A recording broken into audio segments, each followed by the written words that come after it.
اللهم صل على سيدنا محمد وعلى آل سيدنا محمد كما صليت على إبراهيم وعلى آل إبراهيم في العالمين إنك حميد مجيد. قال الله تبارك وتعالى في كلامه المجيد: أعوذ بالله من الشيطان الرجيم. بسم الله الرحمن الرحيم. ولبثت سنين في أهل مدين ثم جئت على قدر يا موسى واصطنعتك لنفسي اذهب أنت وأخوك بآياتي ولا تنيا في ذكري اذهبا إلى فرعون إنه طغى فقولا له قولا لينا لعله يتذكر أو يخشى. قال ربنا إننا نخاف أن يفرط علينا أو أن يطغى. قال لا تخافا إنني معكما أسمع وأرى. فأتياه فقولا إنا رسول ربك فأرسل معنا بني إسرائيل ولا تعذبهم قد جئناك بآية من ربك والسلام على من اتبع الهدى. إنا قد أوحي إلينا أن العذاب على من كذب وتولى. اللہ تبارک و تعالی نے اس سورت مبارک کی ان آیات مبارک میں سیدنا موسیٰ علیہ السلام کا قصہ مبارک بڑی تفصیل سے ذکر فرمایا ہے کہ اللہ تبارک و تعالی نے موسیٰ علیہ السلام کو جب نبوت و رسالت سے سرفراز فرمایا اور اللہ تبارک و تعالی نے موسیٰ علیہ السلام کو معجزات عطا فرمائے، جن میں سب سے بڑا معجزہ ہے عصا اور ید بیضا۔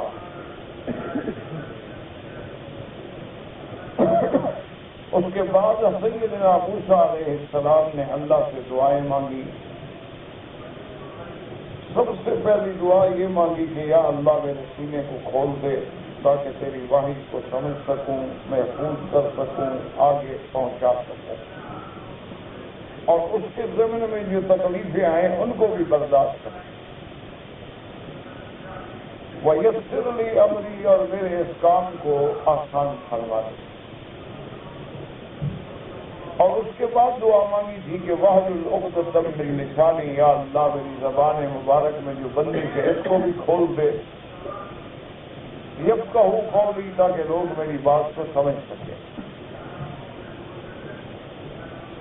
اور اس کے بعد دعا مانگی کہ وَاجْعَلْ لِي وَزِيرًا مِّنْ أَهْلِي، کہ یا اللہ میرے خاندان میں سے میرے ساتھ بوجھ اٹھانے والا بھی مجھے عطا فرما۔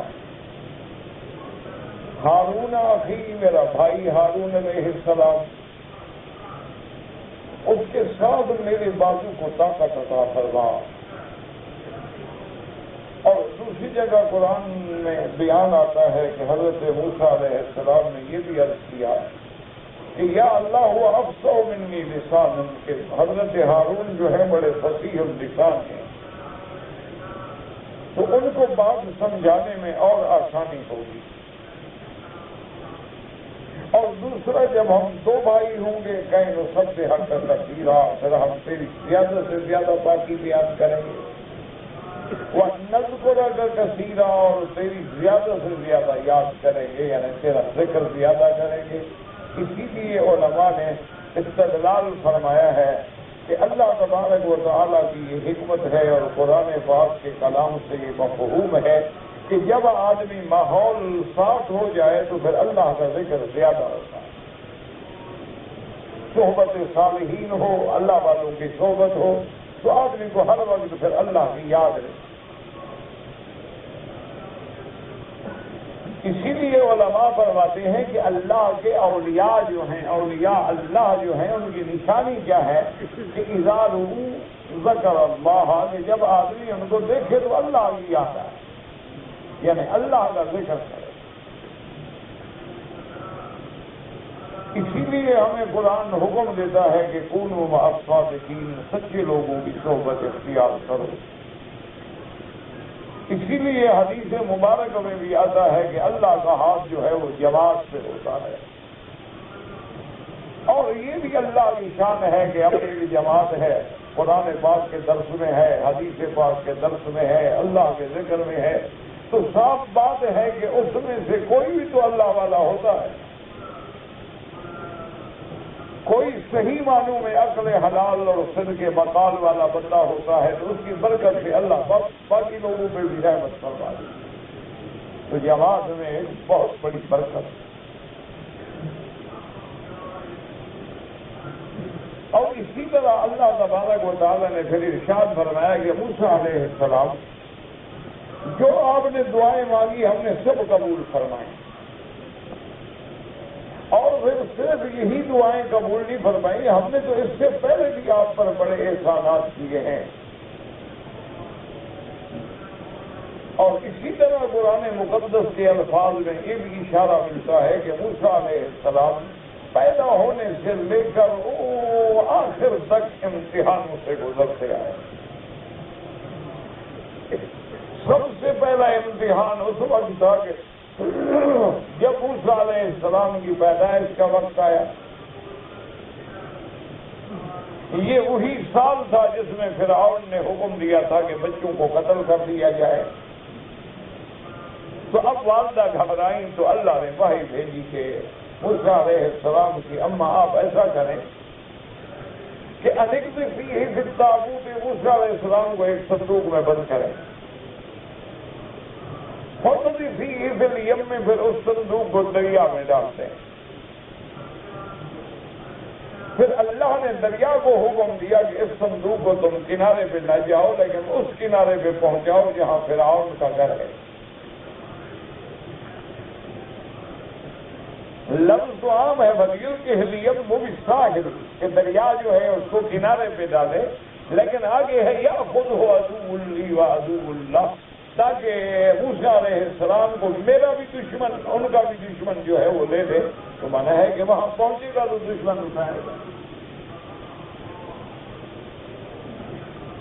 اور اللہ کی شان ہے کہ وہاں جب صندوق پہنچ گئی تو اللہ فرماتے ہیں کہ موسیٰ علیہ السلام یہ بھی ہم نے انعام کیا کہ وَأَلْقَيْتُ عَلَيْكَ مُحَبَّةً مِّنِّي، ہم نے تم پر محبوبیت ڈال دی کہ جو بھی دیکھے تیری محبت میں مبتلا ہو جائے۔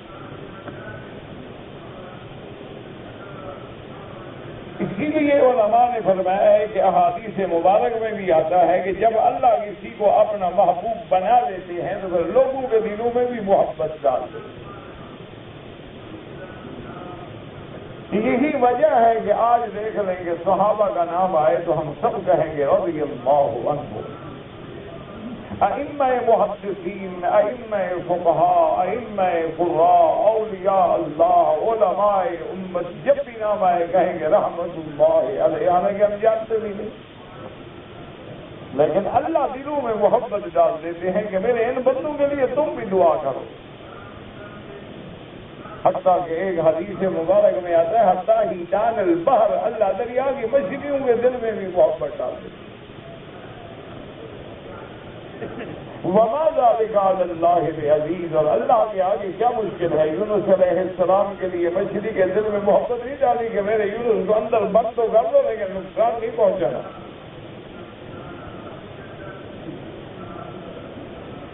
حضرت یونس علیہ السلام مچھلی کے پیڑ میں محفوظ ہیں، لیکن بالکل محفوظ ہیں، یہ نہیں کہ اس نے کہیں دانت لگائے ہوں، نقصان پہنچایا ہو۔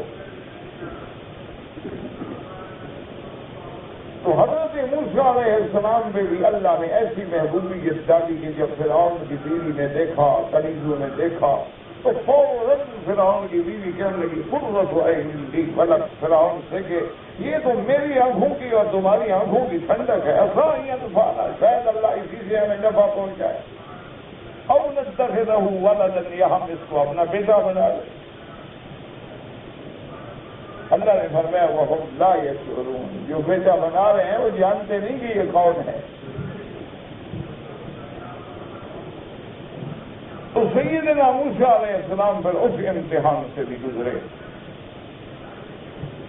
اللہ نے فرمایا موسیٰ علیہ السلام پھر ہم نے آپ پر ایسا احسان کیا کہ جب آپ کی بہن آپ کو ڈھونڈتے ڈھونڈتے وہاں پہنچی تو ہم نے حرمنا علیہ المراضع من قبل، تمام دودھ پینے والیوں کا دودھ جو ہے موسیٰ پہ حرام کر دیا کہ کسی کا دودھ نہیں پینا، خبردار۔ اور یہ سبب بنا کہ فرجعناک الی امک کی تقر عینھا، ہم نے اسی بہانے سے پھر تمہیں تمہاری والدہ کے پاس پہنچایا، اور پھر یہ میرا انعام ہے کہ تیری اماں اپنے بیٹے کو دودھ پلائے اور پھر ان سے تنخواہیں بھی وصول کریں۔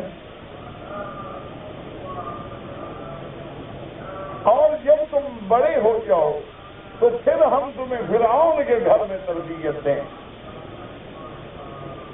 یہ بھی ہمارے امتحان ہیں۔ اور پھر موسیٰ علیہ السلام جب تم جوان ہو گئے تو تم نے فرعون کی قوم کے ایک قبطی کو مار ڈالا، پھر بھی ہم نے تمہیں بچایا۔ اور پھر موسیٰ علیہ السلام ہجرت کرنے کے بعد حضرت شعیب کے پاس پہنچے۔ حضرت شعیب علیہ السلام نے اپنی بیٹی سے نکاح فرما دیا، 10 سال آپ نے وہاں گزارے۔ 10 سال کے بعد آپ آئے تو کوہ طور پہ آپ کو نبوت اور رسالت سے سرفراز فرمایا گیا۔ ان تمام واقعات کے بعد اب اللہ تبارک و تعالیٰ نے ان احادیث مبارکہ میں، ان آیات مبارکہ میں جو ہم نے آج پڑھی ہے فرماتے ہیں فَلَبِثْتَ سِنِينَ فِي أَهْلِ مَدْيَنَ ثُمَّ جِئْتَ عَلَىٰ قَدَرٍ يَا مُوسَىٰ۔ اللہ نے فرمایا موسیٰ علیہ السلام پھر تم نے، یہاں عدد نہیں ہے، سنین، سال گزارے، کئی سال گزارے، لیکن دوسری جگہ موجود ہے کہ 10 سال گزارے۔ اللہ فرماتی ہیں جب آپ نے ایک لمبی مدت جو ہے اہل مدین میں گزار لی، ثم جئت علی قدر یا موسیٰ، پھر تم اللہ کے اس وعدے کے مطابق جو اللہ فیصلہ فرما چکے تھے پھر آپ پہنچے۔ پھر اللہ نے تمہیں اپنی رسالت و نبوت فرماتی ہے وَاصْطَنَعْتُكَ لِنَفْسِي، اللہ نے فرمایا پھر میں نے تجھ کو چن لیا اپنے لیے، کیونکہ یاد رکھیں کہ نبوت اور رسالت جو ہے وہ کسی عمل سے نہیں ملتی بلکہ خالص اللہ کی محبت ہوتی ہے۔ اللہ جس کو چاہتے ہیں چن لیتے ہیں۔ اللہ یصطفی من الملائکۃ رسلا ومن الناس، اللہ فرشتوں میں سے اور انسانوں میں سے بھی جس کو چاہتے ہیں اپنی رسالت کے لیے اختیار فرماتے ہیں۔ دوسری جگہ فرماتے ہیں اللہ اعلم حیث یجعل رسالتہ، اللہ جانتے ہیں کہ میری رسالت کے تاج پہننے کا مستحق کون ہے، لائق کون ہے۔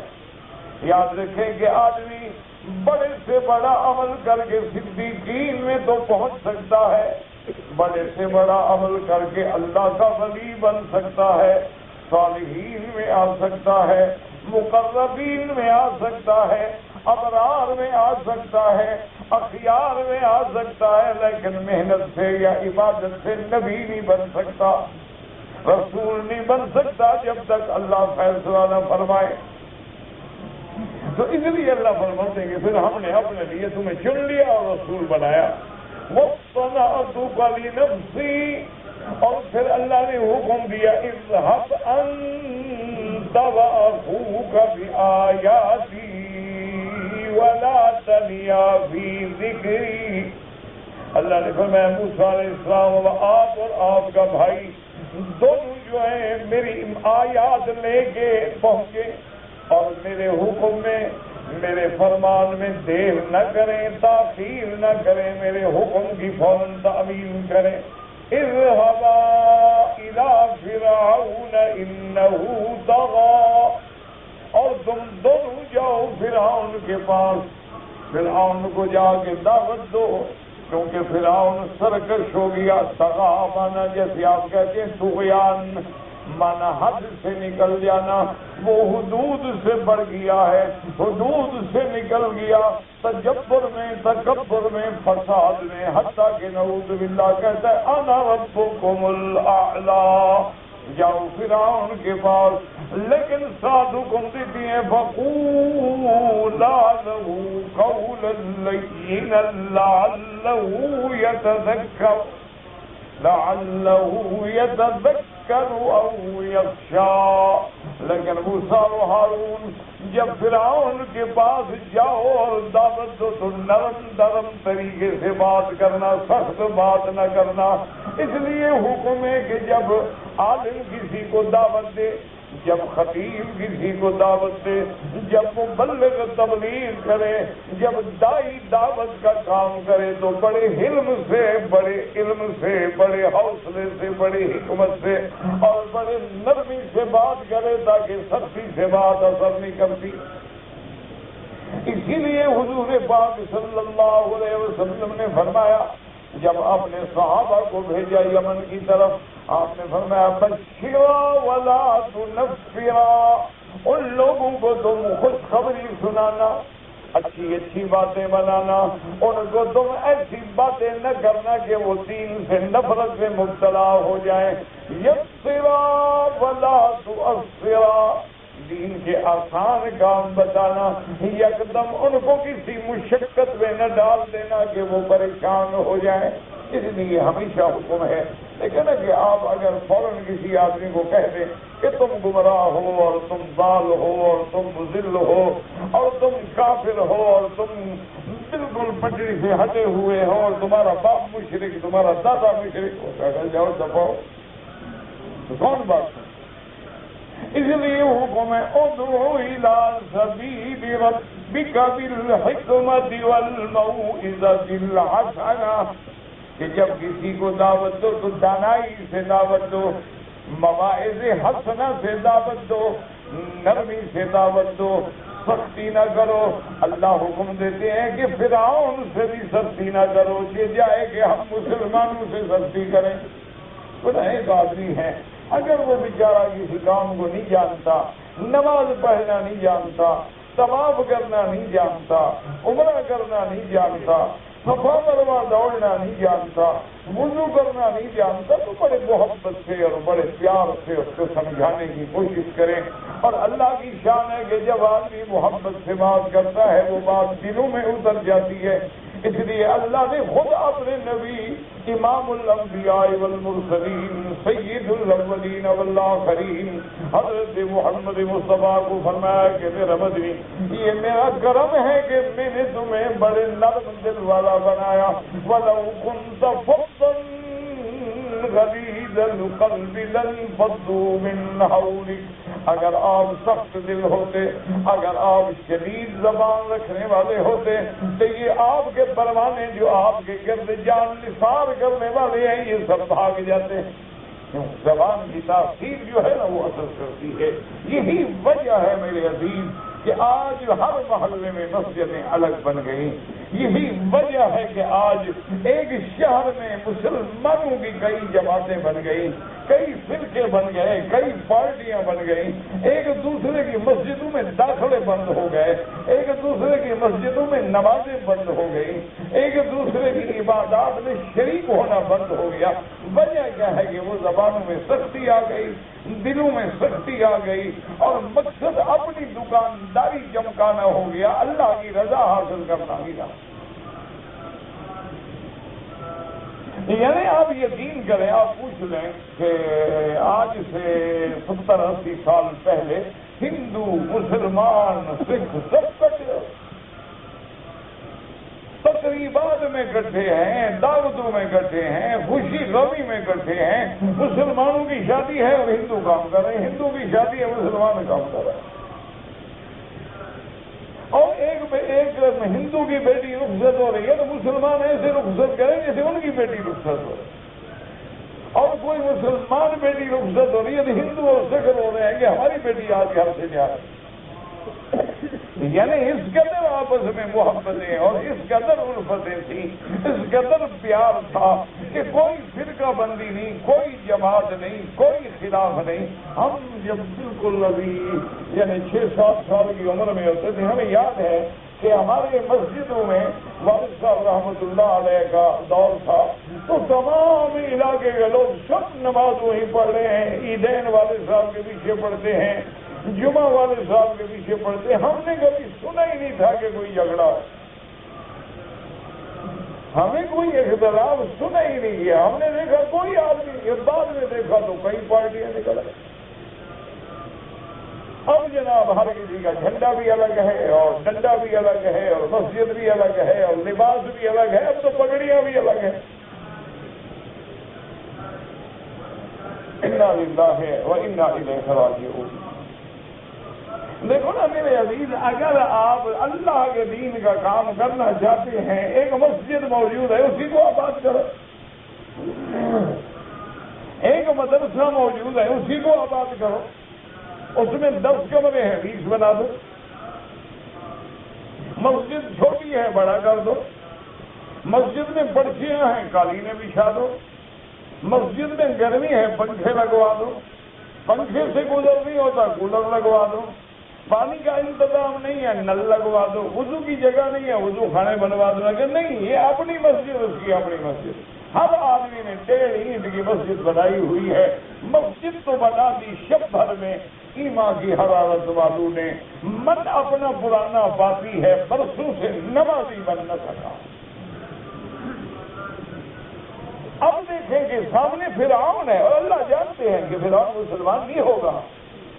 بھئی اللہ کو تو پتا ہے نا کہ فرعون تو فرعون ہے، وہ کبھی اسلام نہیں لائے گا، کفر پہ مرے گا، سرکشی میں مرے گا۔ لیکن فرماتے ہیں میرے پیغمبر فقولا لہ قولا لینا لعلہ یتذکر، شاید نصیحت پکڑ لیں، او یخشی، یا اگر پوری نصیحت قبول نہ کرے تو شاید اللہ کا ڈر دل میں پیدا ہو جائے۔ یاد رکھیں اللہ جانتے ہیں، لیکن اس کے بعد یعنی عام لوگوں کی ہدایت کے لیے ان کے مطابق کلام فرما رہے ہیں، ورنہ اللہ کو تو کوئی شبہ نہیں، اللہ کو تو پتہ ہے کہ وہ مسلمان نہیں ہوگا۔ اب موسیٰ علیہ السلام کو جب حکم ملا، ہارون علیہ السلام کو حکم ملا تو انہوں نے عرض کیا، قال ربنا اننا نخاف ان يفرط علينا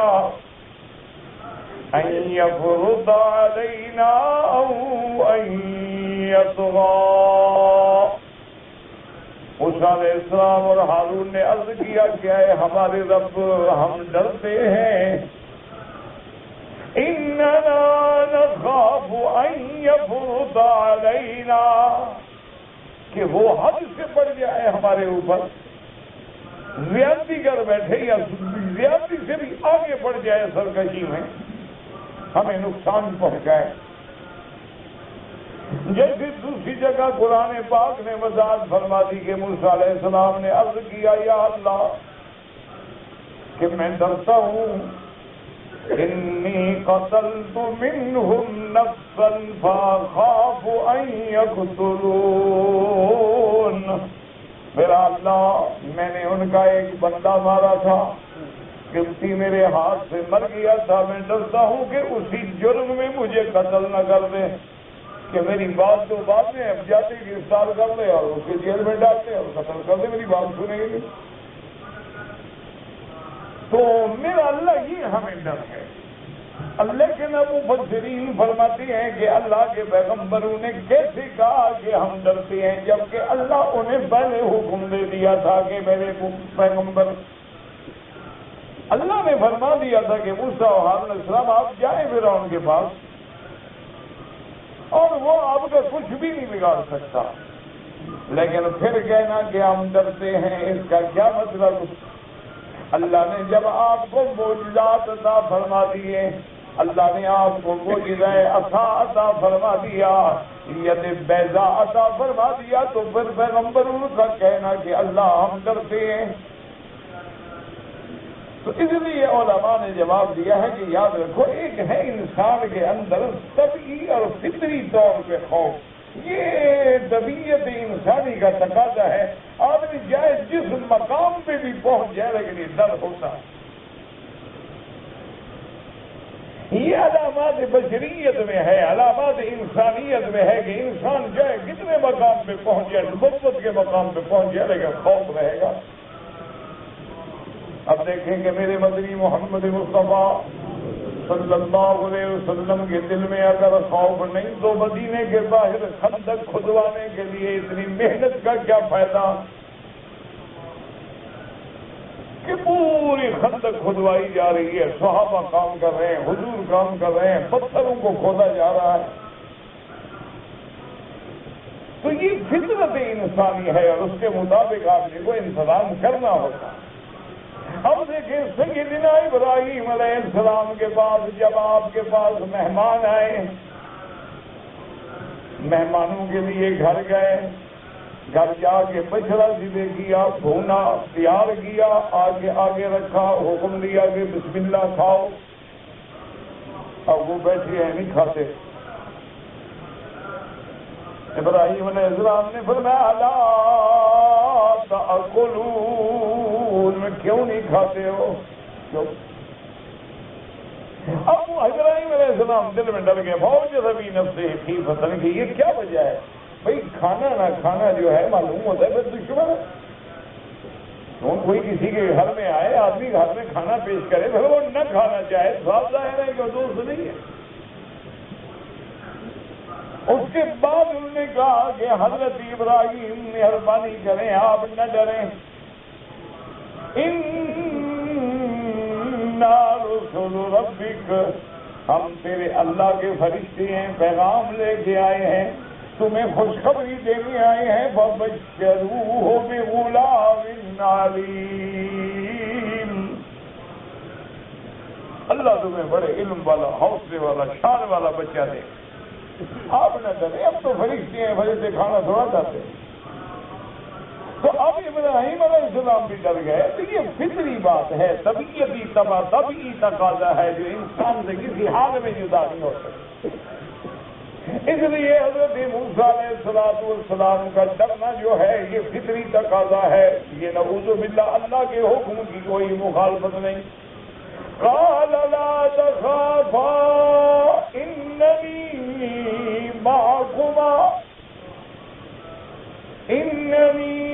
معكما اسمع وارى، اللہ نے فرمایا موسیٰ و ہارون بالکل خوف نہ کرو، نہ ڈرو، کیوں میں جو تم دونوں کے ساتھ ہوں، اننی معكما، میں تم دونوں کے ساتھ ہوں۔ یاد رکھو ساتھ ہونے کا کیا مطلب، یہ نہیں ہوتا کہ اللہ پیغمبروں کے ساتھ چل رہا ہے، یا نعوذ باللہ خدا پیغمبروں میں حلول کر جاتا ہے۔ نانا، ساتھ ہونے کا معنی میری مدد تمہارے ساتھ ہے، معیت نصرت تمہارے ساتھ ہے، معیت علم تمہارے ساتھ ہے۔ اور آگے اللہ نے اس کی وضاحت بھی کر دی، اننی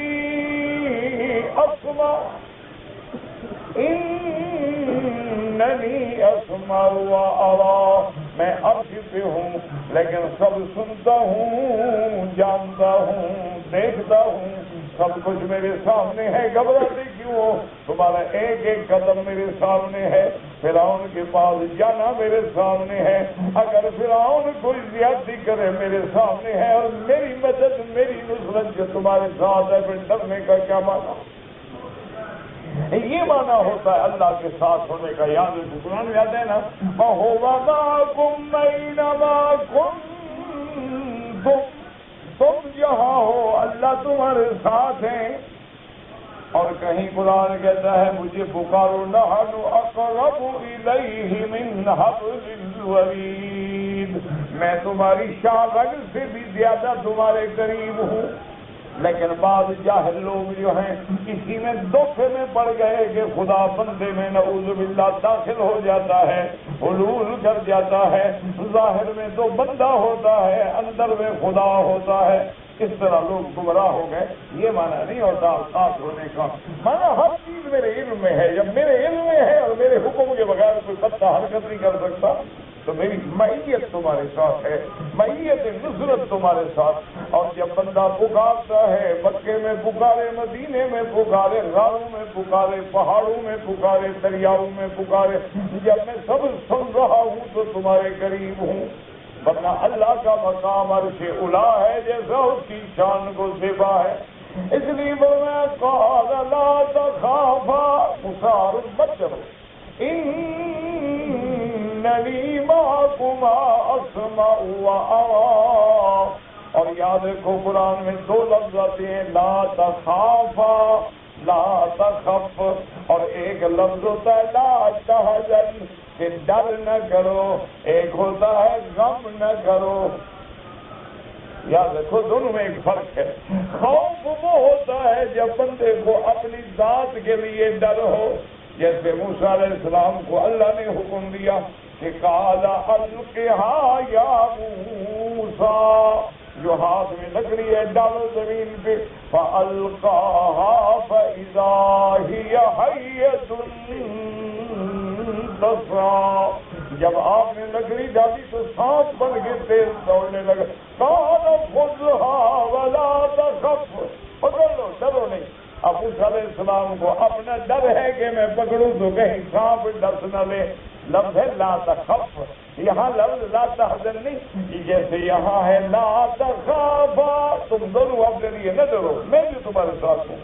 اور اب غور کرو شان صدیق پہ کہ جب میرا بدری غار میں ہے، غار ثور میں ہے، ابو بکر ساتھ ہیں، حضرت ابو بکر پریشان ہیں، اللہ نے فرمایا میرا بدری ثانی اثنین اذ فی الغار اذ یقول لصاحبہ، کہ جب اپنے دوست کو کہہ رہے تھے آپ کے غم نہ کر، یہاں اللہ نے یہ نہیں فرمایا کہ ابو بکر سے کہہ دو لا تخف ڈرنا، کیوں ابو بکر کو اپنی جان کا ڈر نہیں، غم ہے تو محمد مصطفیٰ کا ہے، فکر ہے تو محمد مصطفیٰ کا ہے، صلی اللہ علیہ وعلی آلہ وسلم تسلیما کثیرا، رضی اللہ تعالی عنہ وارضاہ۔ صدیق کو اپنا غم نہیں، اپنے بچوں کا غم نہیں، اپنی جان کا غم نہیں، اگر فکر ہے تو صرف کس کا فکر ہے؟ محمد رسول اللہ کا۔ اللہ نے فرمایا میرے مدنی اپنے ساتھی کو کہہ دو لا تحزن ان اللہ معنا، اللہ ہم دونوں کے ساتھ ہے۔ یہاں فرمایا تم دونوں کے جو مقام نبیوں کو ملا وہ صدیق کو بھی مل گیا۔ یہاں اللہ نے موسیٰ و ہارون کو کہا ہے نا کہ لا تخافا اننی معکما، اور وہاں کیا ہے ان اللہ معنا، اللہ ہم دونوں کے ساتھ ہے، غم نہ کر صدیق رضی اللہ تعالیٰ عنہ۔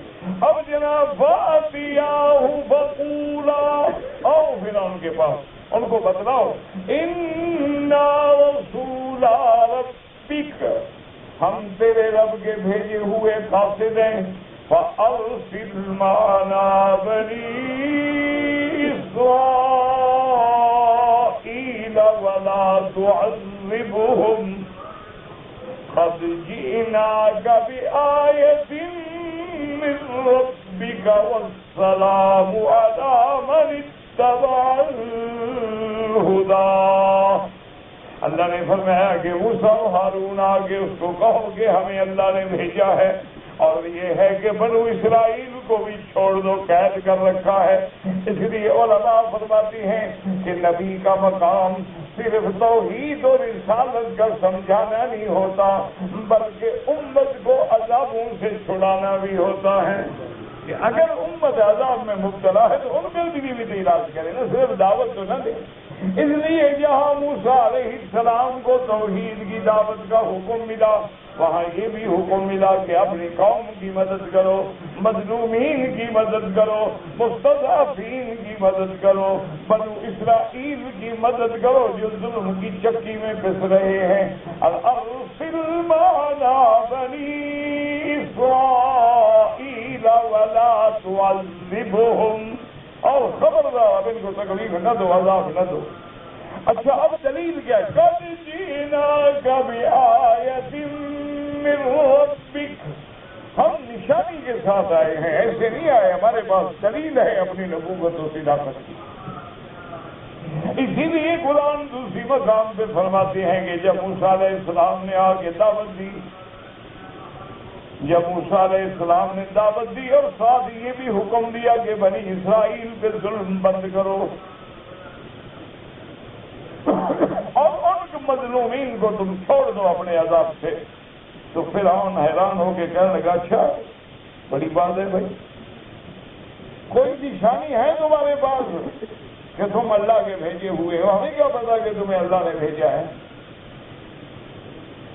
اگر تمہارے پاس نشانی ہے تو دکھاؤ ہمیں نشانی۔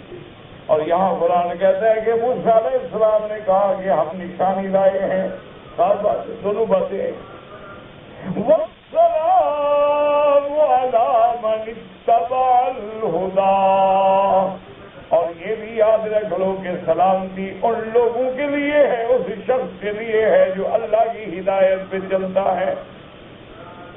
اسی لیے حکم ہے کہ اگر کافر کو خط لکھو یا کافر کو سلام کرنا پڑے تو اس کو السلام علیکم نہ کہو، بلکہ کہو السلام علی من اتبع الہدیٰ، سلامتی اس پر ہے جس نے اللہ کے قرآن کی اتباع کی، ہدایت کی اتباع کی، کیونکہ اللہ کی سلامتی مانگنا جو اسی کے لیے ہوتی ہے جو اللہ کو مانتا بھی ہو، جو اللہ کو نہ مانتا ہو اس کے لیے کیا سلامتی مانگنی ہے۔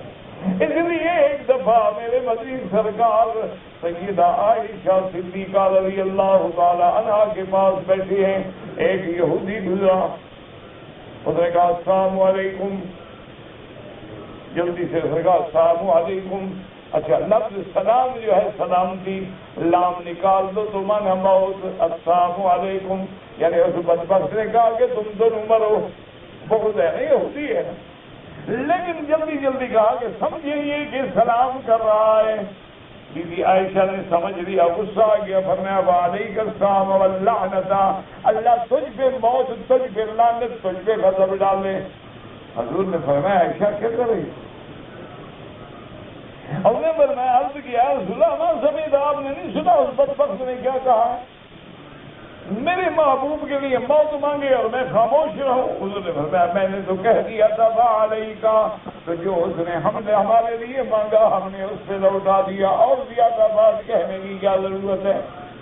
اس نے کہا اگر السلام علیکم تو میں نے کہہ دیا وعلیکم، تم پر ہو، اور پھر اللہ میری دعا تو ان کے بارے میں سنیں گے، ان کی تو میرے بارے میں نہیں سنیں گے، تو اس لیے زیادہ باتیں کہنے کی کیا ضرورت ہے؟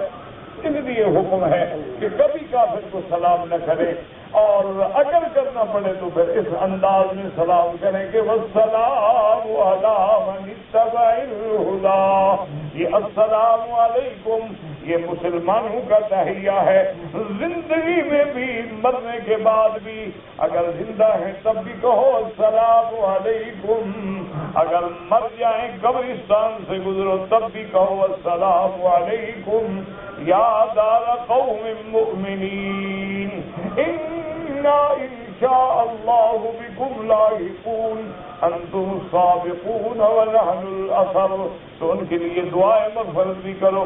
تو حضرت موسیٰ علیہ السلام نے بھی کہا نشانی لے کے آئے ہیں اور سلام دی اس پہ، انا قد اوحی الینا، انا قد اوحی الینا ان العذاب علی من کذب وتولی، اور موسیٰ علیہ السلام نے فرمایا اللہ نے ہماری طرف وحی کی ہے کہ ہم لوگوں کو بتا دیں جو اللہ کے حکم کو جھٹلائے، جو اللہ کے حکم سے اعراض کرے، ان کے لیے پھر اللہ کا عذاب ہے، دنیا میں بھی اور آخرت میں بھی۔ دنیا میں کبھی نہیں بھی دیتے لیکن آخرت کا عذاب جو ہے یقینی ہے، تو اسی لیے تم اتباع کرو اور ہدایت کرو، اور اس کے بعد جو ہے تم بچ جاؤ گے، ورنہ اللہ تبارک و تعالیٰ کا عذاب ہوگا۔ دعا کریں گے اللہ ہم سب کی ہدایت کا فیصلہ فرمائیں اور عذاب سے نجات عطا فرمائیں، اور اللہ تبارک و تعالیٰ عالم اسلام کی تمام پریشانیاں، ہموم اور غموم اپنی رحمت سے دور فرما دیں۔ آپ کا ایک شاگرد تھے مولانا فضل الحق، فوت ہو گئے بنگلہ دیش میں، اللہ پاک ان کی قبر پہ رحمتیں فرمائے اور مغفرت فرمائے اور ان کے درجات جو ہیں بلند فرمائے۔ اللہم اغفرہ وارحمہ وتجاوز عنہ، اور جو ہم زندہ ہیں اللہ عافیت دے، عافیت دے، ہدایت دے، اور جب آخری وقت آئے زبان پہ جاری ہو لا الہ الا اللہ محمد رسول اللہ۔ اگر ہم عمرے پہ آئے ہیں مکہ مکرمہ میں رہتے ہوئے، ہمارے لیے مسجد عائشہ سے عمرہ کرنا افضل ہے یا طواف افضل؟ میرا بھائی ایک بات یاد رکھو کہ ایک عمرہ تو وہ ہے جو بندے نے اپنے میقات سے، اپنے ملک سے آتے ہوئے کیا ہے، وہ تو چھوٹے حج کے برابر ہے، اس کا تو بہت بڑا ثواب۔ جہاں تک مسجد عائشہ سے عمرے کرنے کا تعلق ہے، اس کا بھی بڑا ثواب ہے، لیکن جتنی دیر آپ عمرے میں لگائیں، مثلا عمرہ کرتے ہیں آپ کے 2 گھنٹے لگتے ہیں، لیکن 2 گھنٹے اگر آپ طواف میں لگائیں تو طواف افضل ہے اس عمرے۔ اور اسی طرح ایک بات یہ بھی یاد رکھیں کہ طواف جو ہے اس میں کوئی اختلاف ہی نہیں ہے، لیکن مسجد عائشہ سے عمرہ کرنے میں بعض ائمہ کا اختلاف ہے۔ امام ابو حنیفہ رحمۃ اللہ علیہ اور امام شافعی فرماتے ہیں کہ جتنا عمرے کرو نفلی عبادت ہے۔ جب اللہ کے نبی نے بیوی کو حکم دیا، پھر عبداللہ ابن زبیر نے کیا، عبداللہ ابن عمر نے کیا، تو جتنا بھی کوئی عمرے کرے چہرانہ سے خود حضور پاک نے عمرہ کیا تو اللہ پاک اتنا اجر دیں گے۔ لیکن بعض ائمہ فرماتے ہیں کہ نہیں، اصل عمرہ وہ ہے جو مکے میں آتے ہوئے کیا جائے، نہ کہ مکے سے نکل کے کیا جائے۔ تو اس لیے ایک اختلاف بھی ہے، لیکن طواف میں کوئی اختلاف نہیں ہے۔ تو کوشش زیادہ یہی کریں کہ طواف زیادہ کریں اور زیادہ وقت طواف میں صرف کریں۔ کہتے جی کہ اگر میرے بھائی ہیں وہ غریب ہیں اور اللہ نے مجھے صاحب مال بنایا ہے تو میں اپنی زکوٰۃ اپنے بھائیوں کو دے سکتا ہوں؟ بالکل دے سکتے ہو، کوئی بات یاد رکھو، زکوٰۃ جو ہے اپنے باپ کو نہیں دے سکتے ہو، والد، والدہ، نانی، نانا، دادی، دادا، اوپر چڑھ جاؤ۔ اسی طرح اپنا بیٹا، بیٹی، بیٹے کے بیٹے، بیٹیوں کی بیٹے، ان کو بھی نہیں دے سکتے۔ باقی بھائی ہیں، بہنیں ہیں، چاچا ہے، خالہ ہے، سب کو زکوٰۃ دینا چاہیے۔ ایک موٹی بات یاد رکھیں کہ باپ کو اور اوپر جتنے رشتے ہیں، بیٹے کو اور نیچے جتنے رشتے ہیں، ان کو زکوٰۃ نہیں دی جا سکتی، باقی جتنے رشتے دار ہیں ان کو زکوٰۃ دینا جائے۔ اور ایک مسئلہ یہ بھی سمجھ لو کہ بعض اوقات اگر اپنے رشتے داروں کو آدمی بتائے کہ یہ زکوٰۃ ہے تو وہ برا سمجھتے ہیں کہ دیکھو ہمیں زکوٰۃ دے رہا ہے، تو ان کو بتانا بھی ضروری نہیں ہوتا، صرف تمہاری نیت ہو کہ میں زکوٰۃ دے رہا ہوں۔ ضروری نہیں ہے کہ جس کو دے رہے ہیں اس کو بھی بتاؤ کہ بابا یہ زکوٰۃ کا مال ہے۔ ہاں، اگر مدرسے میں دے رہے ہیں تو مدرسے والوں کو بتانا ضروری ہوتا ہے، کیوں؟ ان کو کیا بتائیں کہ صدقہ ہے، زکوٰۃ ہے، ہدیہ ہے، ان کو بتائیں تاکہ وہ صحیح مصرف میں پیسے کو خرچ کریں۔ تو اس لیے مدارس والے جو ہیں باقاعدہ زکوٰۃ کا حساب الگ رکھتے ہیں اور صدقات عامہ کا حساب الگ رکھتے ہیں۔ پھر زکوٰۃ کو طلبہ کے وظائف میں، طلبہ کے کپڑوں میں، لباس میں، غریبوں کی مدد میں وہاں خرچ کرتے ہیں تاکہ ان کو پتہ ہونا چاہیے کہ یہ زکوٰۃ ہے۔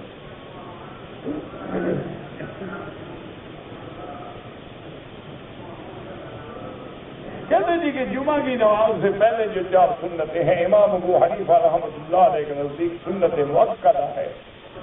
اسی طرح بعد میں بھی 4 سنتیں جو ہے وہ سنت مؤکدہ ہیں۔ باقی ائمہ کے نزدیک مطلق سنت ہیں، لیکن امام صاحب کے نزدیک وہ سنت مؤکدہ ہیں۔ کیا مانا؟ یعنی اگر نہیں پڑھ سکا تو جمعہ پڑھنے کے بعد بھی پہلی 4 رکعت پڑھنی ہوگی اس کو۔ ایک بات سمجھو میرے عزیز، میں نے کئی دفعہ کیا ہے، مثلاً ایک مجتہد کے نزدیک جمعہ سے پہلے 2 سنتیں ہیں، ٹھیک ہے، ہمیں کوئی جھگڑا نہیں۔ امام صاحب کے نزدیک 4 سنتیں ہیں، اب اس میں تو کوئی شک نہیں کہ اللہ کے ہاں ان دو قول میں سے ایک جو ہے وہ صحیح ہے. اچھا اگر قیامت میں یہ فیصلہ ہو گیا کہ بھئی 2 رکعت والا قول صحیح ہے اور 4 والا غلط ہے، تو جن لوگوں نے 4 رکعتیں پڑھی تھیں 2 تو ان کی ادا ہو گئی اور 2 جو ہے نفل بن گئی، ان کو کیا گھاٹا ہوا؟ اچھا اگر قیامت میں یہ فیصلہ ہو گیا کہ نہیں 4 پڑھنے والا قول راجح تھا، تو جن نے پڑھی 2 ہیں تو باقی کہاں سے لائیں؟ اس لیے ہمیشہ یاد رکھیں کہ امام ابو حنیفہ رحمۃ اللہ علیہ ایسا جامع ماننے قول لیتے ہیں کہ تمام حدیثوں پہ عمل ہو جائے اور کوئی حضور کی حدیث نہ رہ جائے، کیونکہ ان کی عادت مبارک تھی کہ جب انہوں نے فقہ کے مسئلے مرتب کیے ہیں تو تقریباً 40 بڑے بڑے علماء اور بعض روایات میں 80 علماء کا بھی ذکر ہے، ہو سکتا ہے کبھی 40 ہو جاتے ہوں کبھی 80 ہو جاتے ہوں. بڑے بڑے علماء جو تھے حدیث کے، اصول کے، فقہ کے، تفسیر کے، نحو کے، تمام معانی، فصاحت، بلاغت سب کے، ان کے سامنے ایک مسئلہ رکھا جاتا تھا، پھر وہ تمام احادیث کے ذخیرے کو ڈھونڈتے تھے اور اگر متفق ہو گئے مسئلہ لکھ دیا گیا، اگر اختلاف ہو گیا پھر امام صاحب کے سامنے رکھتے تھے کہ اس مسئلے میں ہمارا یہ اختلاف. پھر امام صاحب دلائل دیتے تھے ان پر بیٹھ کے کہ مسئلہ جو ہے وہ یوں ہے، پھر ان کے دلائل پہ غور ہونے کے بعد مسئلہ پاس ہوتا تھا.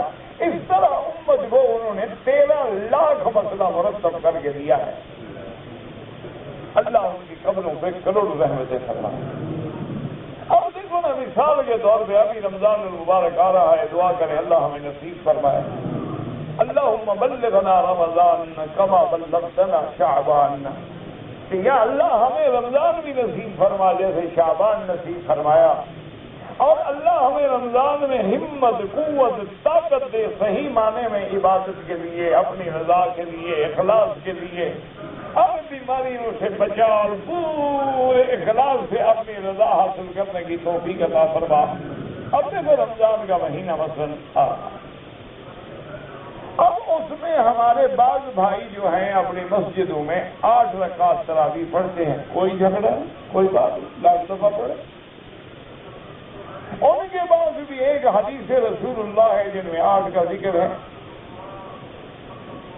اگر ہم اسی طرح صلاۃ اللیل کی تمام حدیثیں تلاش کریں تو 12 کا ذکر بھی موجود ہے. تمام حدیثیں ہم تلاش کریں ماشاءاللہ تو اس کے اندر 20 کا ذکر بھی موجود ہے. اور پھر حضرت عمر کا فیصلہ ہے خلیفہ راشد کا، ابھی جمعہ ایک صحابہ ہو گیا 20 سے. اب ٹھنڈے دل سے سوچیں کہ قیامت میں حکم ہوا کہ جی 20 پڑھنی ضروری تھی، تو جنہوں نے 8 پڑھی باقی کہاں سے لائیں گے حضرت؟ اچھا اگر فیصلہ ہو گیا کہ بھی 8 پڑھنا ضروری تھا، باقی جو ہے باقی نفل ہو جائیں گے، نقصان کیا ہوا ہمارا؟ اچھا جس نے 20 والے حضرت عمر کے فیصلے پہ عمل کیا اور سارے صحابہ جس پہ جمع ہو گئے، اب 8 والی حدیث پر بھی عمل ہو گیا، 12 والی پہ بھی ہو گیا اور 20 والی پہ بھی ہو گیا. جنہوں نے صرف 8 پڑھی 12 والی بھی رہ گئی اور 20 والی بھی رہ گئی. اب مجھے خود بتائیں کہ جامع فیصلہ کس کا؟ باقی جھگڑا کوئی نہیں، کو 8 پڑھے الحمدللہ، وہ 12 پڑھے الحمدللہ. باقی رہ گئی یہ بات کہ حضور کی سنت کے مطابق تو اللہ جانے کون پڑھتے ہوں گے. حضور تو 8 میں بھی ساری رات گزار دیتے تھے، آج کوئی گزارتا ہے؟ ہم تو صرف رکعتوں میں لڑتے رہتے ہیں نا کہ 8 پڑھے یا 20 پڑھے، لیکن اس میں تو نہیں کہ بلا تو اللہ حسنہن وطولہن. بی بی فرماتی ہے صحابہ سے کہ میرے بچوں کیا پوچھتے ہو حضور کی نماز کہ وہ کتنی لمبی تھی اور کیسی خوبصورت تھی وہ نماز. اور حضور عشر الاواخر میں آخری 10 دن جو ہے ایقظ اہلہ، خود بھی جاگتے اور گھر والوں کو بھی جگاتے کہ ساری رات جاگو. تم جاگتے ہو؟ ہم تو مسجد ڈھونڈ کے جاتے ہیں کہاں تیز پڑھنے والا حافظ کھڑا ہے، کہ بس یعلمون تعلمون یعلمون تعلمون یعلمون تعلمون کا پتہ لگے، باقی کوئی پتہ نہیں حافظ نے کیا پڑھا ہے. تو میرے عزیز ان مسئلوں پہ خدا کے لیے نہ لڑا کرو. ظہر سے پہلے یا جمعہ سے پہلے 2 رکعتیں پڑھنا بھی موجود ہے حدیث میں. اب نہ جھگڑے کی بات ہی نہیں ہے. لیکن ایمان سے کہیں گے جس نے 4 پڑھی تو دونوں حدیثوں پہ اس نے عمل کر لیا. اسی طرح امام ابو یوسف تو فرماتے ہیں کہ جمعہ کے بعد صرف 4 نہیں 4 پڑھ کے اور 2 رکعتیں پڑھو 6 رکعتیں پڑھو. اچھا اگر کوئی آدمی کثرت نوافل پڑھے گا تو حدیث آتی ہے کہ جو بندہ زیادہ نفلیں پڑھتے پڑھتے پڑھتے پڑھتے اتنا میرے قریب ہو جاتا ہے کہ پھر وہ سنتا وہ ہے جو میں سنوانا چاہتا ہوں. اور پھر رمضان میں ہمیں کثرت عبادت کا حکم ہے یا عبادت تھوڑی کرنے کا حکم ہے؟ ہمیں رمضان المبارک میں راتوں کے جاگنے کا حکم ہے یا سونے کا حکم ہے کہ نماز پڑھ کے جماعت کھڑی ہوئی ہے حرم میں 20 رکعتیں پڑھی جا رہی ہیں بیٹھے گپے لگا رہے ہیں؟ یہ کون سی حدیث ہے کہ بھی جب نماز کھڑی ہو امام حرم پڑھا رہے ہوں ایسے ایسے قاری ماشاء اللہ کہ جب قرآن پڑھتے ہیں تو اللہ کی شان ہے کہ دلوں میں معلوم ہوتا ہے اتر رہا ہے اللہ کا قرآن. لیکن آدمی بیٹھا ہے گپے مار رہا ہے کہوا پی رہا ہے چائے پی رہا ہے کہ پڑھنے بھی دیتے ہیں پڑھتے ہیں پڑھتے رہیں بس. یہ کہاں حکم؟ اس لیے اللہ کے لیے ضد نہ کرو, خدا کے لیے حضور کی امت کو نہ لڑاؤ. جو 8 پڑھ رہے ہیں اللہ ان کی بھی حاضری قبول فرمائے, جو 12 پڑھ رہے ہیں جو 20. اچھا امام مالک 36 رکعت پڑھتے تھے, ان سے کسی نے پوچھا کہ حضرت آپ تو زیادہ پڑھ رہے ہیں, میں مکے والے تو طواف کرتے ہیں نا, ہمارے پاس کعبہ تو ہے نہیں, ہم طواف نہیں کرتے, میں پھر بڑھا دیتا ہوں. اچھا پھر تراویح کا معنی کیا ہوتا ہے؟ ترویح کیا معنی؟ 4 رکعتیں پڑھ کے ریسٹ کرو, آرام کرو. آج کرتے ہو تو ٹھک ٹھک ٹھک ٹھک ٹھک ٹھک ہوتی ہے. ابھی بیچارے بوڑھے اٹھ رہے ہوتے امام فاتحہ پڑھ چکا ہوتا ہے دوسری رکعت سے, پھر وہ تراویح کا کیا معنی ہوا؟ اچھا پہلے اہل مکہ یہ بھی کرتے تھے کہ 4 رکعت پڑھ کے طواف کرو پھر 4 رکعت پڑھو.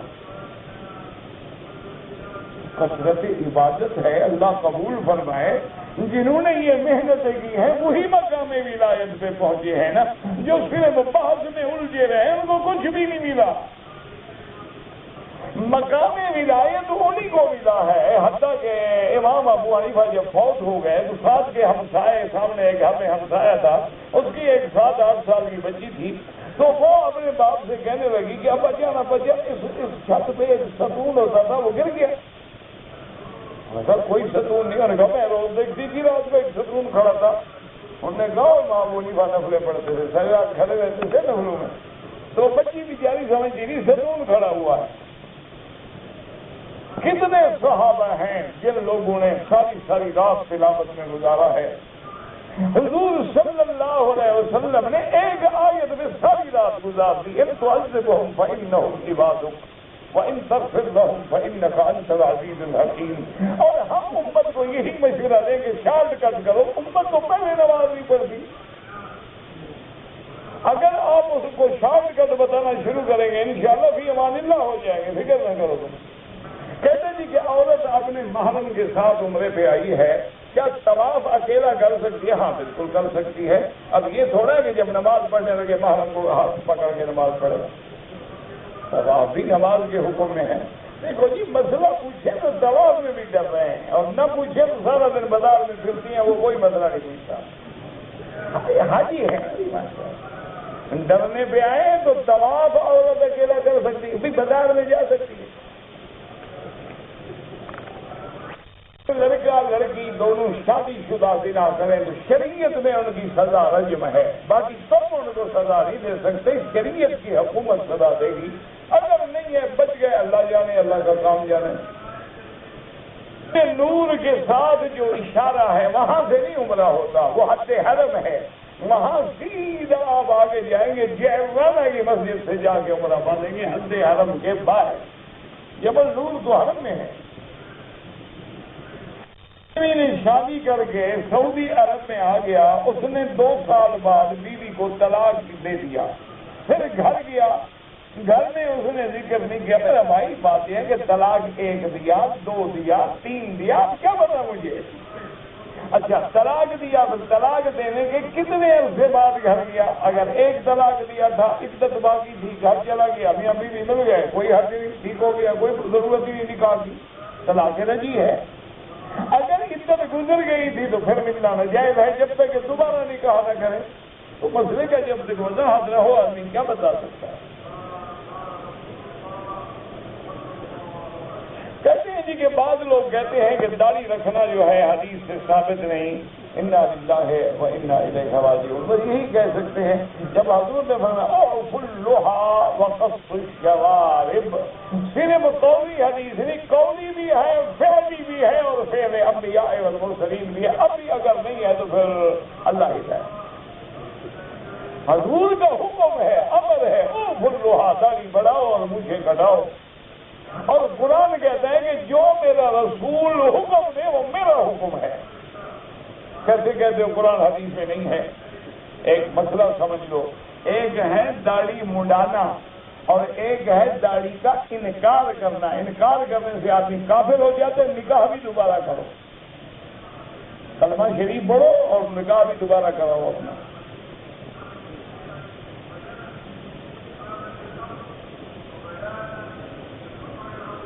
اگر نماز پڑھتے ہوئے یاد آیا کپڑا ناپاک ہے، سلام کیسے؟ کپڑا دھو کے بعد میں نماز پوری کرے. ناپاک کپڑوں میں نماز نہیں ہوتی.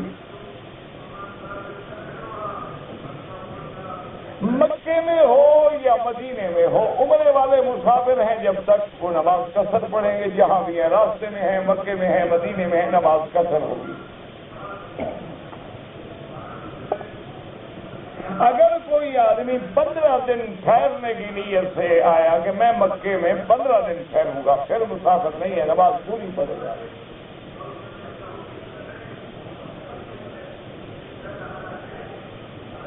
اگر مسافر 15 دن کا ٹھہرے پوری نماز پڑھے. اسی طرح اگر کوئی مسافر ہے لیکن جماعت کے ساتھ پڑھے گا، پوری پڑھے گا. امام کے پیچھے امام مقیم ہے.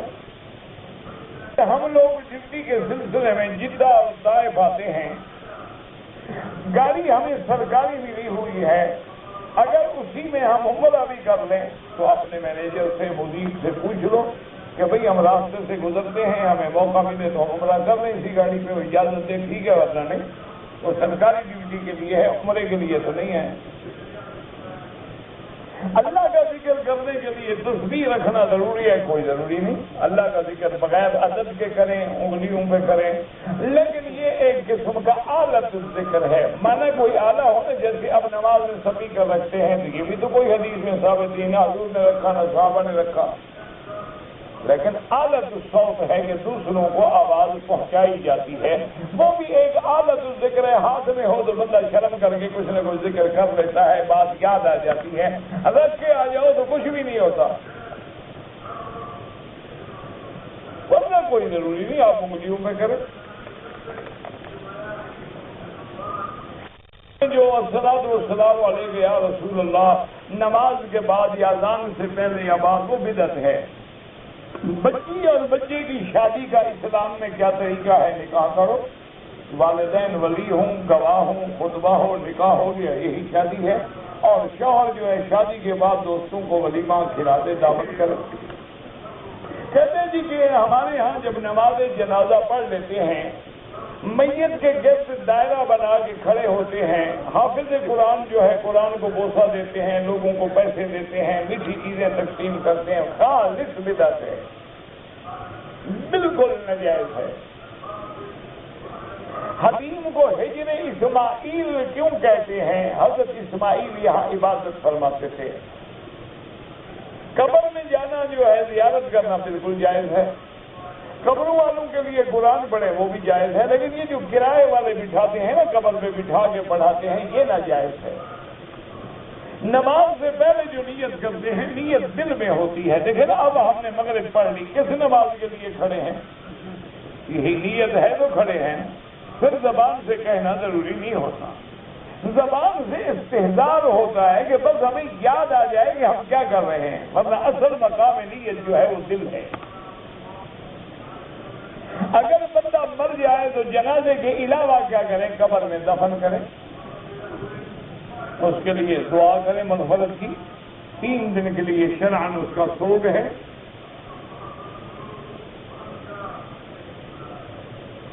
کہتے جی کہ اگر کسی کو دم دینا ہو تو ذبح کرنا دم کا ضروری ہے یا پیسے دے دے؟ نہیں، دم کا معنی ہی یہی ہوتا ہے کہ ایک بکری لے کے حدود حرم میں ذبح کرے، حتی یبلغ الہدی محلہ، اپنے مقام پہ پہنچے اور ذبح کر کے فقراء حرم میں تقسیم کرے۔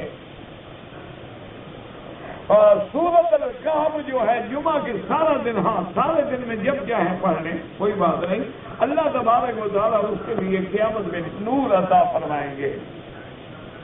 چھوٹے بچے کا عقیقہ کب کریں؟ 7ویں دن، 7ویں دن نہ کر سکے تو 14ویں دن، 14ویں دن بھی نہ کر سکے تو 21ویں دن بھی جائز ہے، سنت ہے، بعد میں کوئی ضروری نہیں۔ کہتے جی جب نماز دعا سے فارغ ہو کے گھر جانے لگتا ہوں تو خالی سجدہ کرتا ہوں، یہ تو کوئی جائز نہیں، بدعت ہے۔ انگوٹھے چومنا جائز ہے اپنے یا نبی پاک کے؟ اگر یہ مسئلہ بتاؤ کس کے انگوٹھے؟ اگر نبی کے ہیں وہ تو ٹھیک ہے، اگر اپنے ہیں تو پھر نبی پہ احسان نہ کرو۔ انگوٹھے اپنے چوم رہے ہو، احسان محمد مصطفیٰ پہ۔ درود پڑھنا یہ بدعت ہے، انگوٹھے چومنا۔ اگر کوئی شیعہ ہمارے نکاح میں شریک ہو گیا تو ہمارا نکاح ٹوٹ جائے گا۔ اتنا کچا نکاح ہے کہ کسی کے شریک ہونے سے ٹوٹ جاتا ہے، پھر تو کافر آ جائے تو 3 دفعہ ٹوٹ جائے گا۔ کچھ نہیں ہوتا بابا، نکاح نہیں ٹوٹتا، ہمارا کیوں ٹوٹے؟ ان کا ٹوٹے تو ٹوٹ جائے۔ کوئی آدمی داڑھی کٹواتا ہے، 1 مشت سے کم رکھنا جو ہے ناجائز ہے۔